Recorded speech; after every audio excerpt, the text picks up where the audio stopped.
Hello guys! Hello para to sa lahat ng mga Cancer.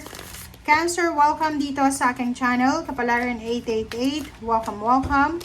Alamin natin Cancer kung ano ang messages, vibration, gabay energy para sa lahat. So, first card mo, Cancer, is Lost and Found.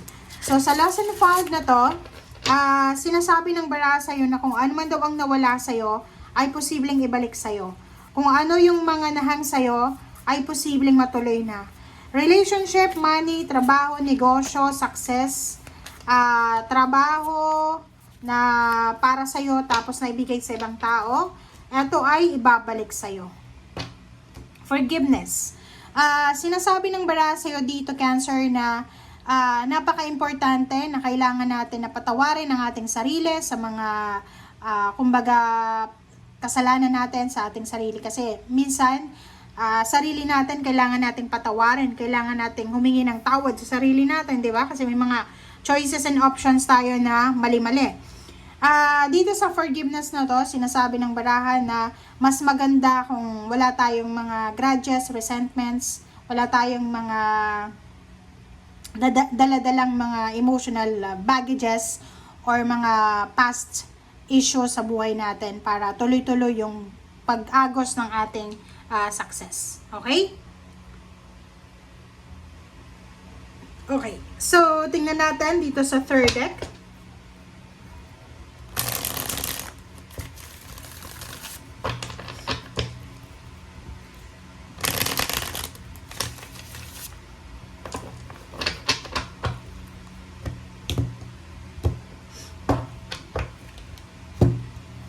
Okay, first two cards tayo, Cancer.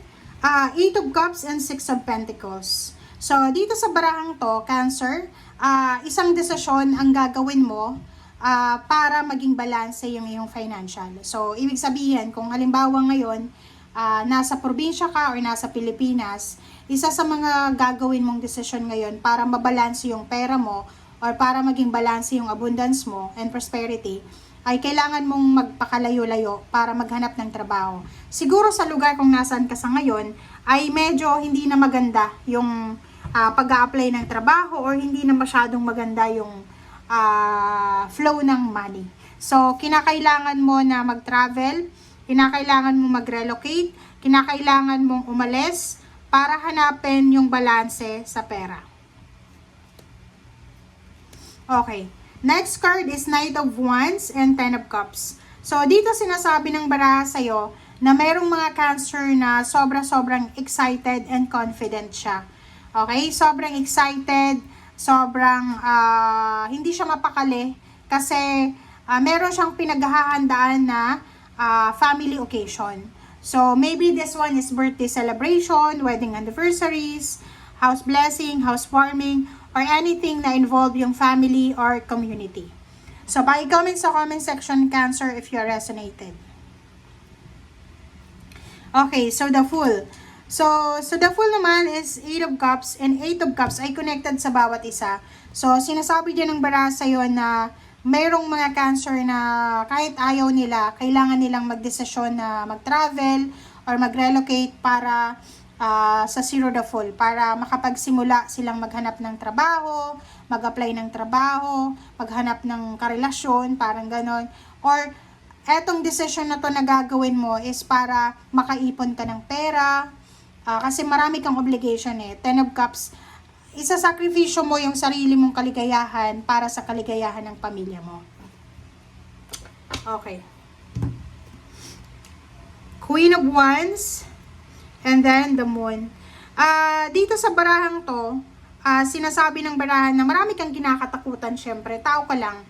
Like yung iba, di ba? Pag first time nating maging OFW, natatakot tayo kasi hindi natin alam yung bansa na yon. Ano ba yung culture nila? Lalo kung babae ka na gusto mong maging OFW, hindi mo alam, baka, di ba, uso yung sinasaktan ng amo, ganyan, ganito, walang day off, tas pagdating sa ibang bansa, iba yung sweldo na pinirmahan, parang ganyan. So, dito sa baraha mo, marami kang kinakatakutan. Kung babae ka na Cancer, gustong-gusto mong mag-try na ibang bansa, magtrabaho sa ibang bansa as OFW. Kaso, ang dami mong mga nakikitang mga bad reviews or bad experiences sa social media, kaya natatakot ka.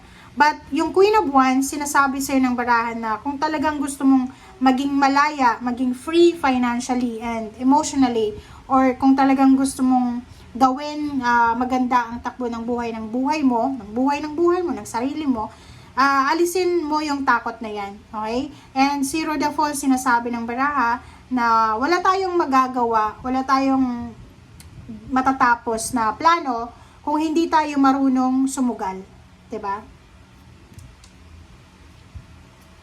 Okay. Dito sa barang to, 'yon. Ang nakikita ko sa iyo dito, mayroong mga Cancer na sobra-sobra yung takot nila. Natatakot sila sa ibang tao, natatakot silang maloko, ma-scam, natatakot silang manakawan, natatakot sila, especially sa relationship, ang mga Cancer ay sobra, lalo yung lalaking Cancer, sobra siloso sila. So, yung babae, hindi ko alam, pero yung lalaki talaga, siloso talaga yung Cancer. So, dito sinasabi ng barahan na kalmahin mo ang iyong emotion, and kung talagang gusto mong maging maganda ang takbo ng pamilya mo, ng buhay mo, sa future, yung mga emotion natin sa ngayon, kontrolin natin. Kasi pag masyado tayong emotional, marami tayong masisira na plano natin sa buhay, di ba? Like, isipin mo, may mag-asawa. Like, mag-asawa sila na sa probinsya, pareho silang nakapagtapos ng pag-aaral, pareho silang silosa. So, sinasacrifice nila yung future nila kasi gusto nilang magkasama together. So, instead yung isa dito or yung pareho sila na mag-travel around the world para magtrabaho, hindi nila ginagawa kasi iniisip nila baka pagdating nun ng isa, magkaroon ng boyfriend or girlfriend. So, parang ganun. So, they sacrifice their future because of emotion. So, sobrang emotionally, anong tawag dyan? Sobrang fear. 'Di ba? Masyadong natatakot sa kung ano yung mangyayari sa kinabukasan.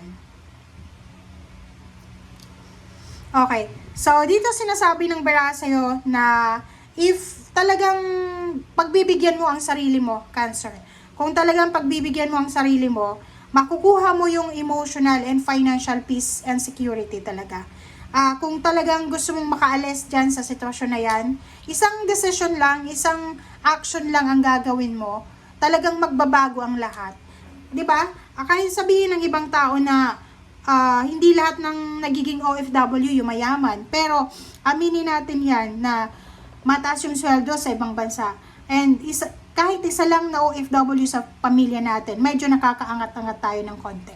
'Di ba? So, dito sa baraha mo, sinasabi ng baraha na ang dami-dami mong obligasyon, marami kang obligasyon, duties and responsibilities, and kung talagang gusto mong maging parang anong tawag dito, gusto mo talagang mawala tong mga obligations mo na to, kailangan mong mag-decide, kailangan mong mag-desisyon.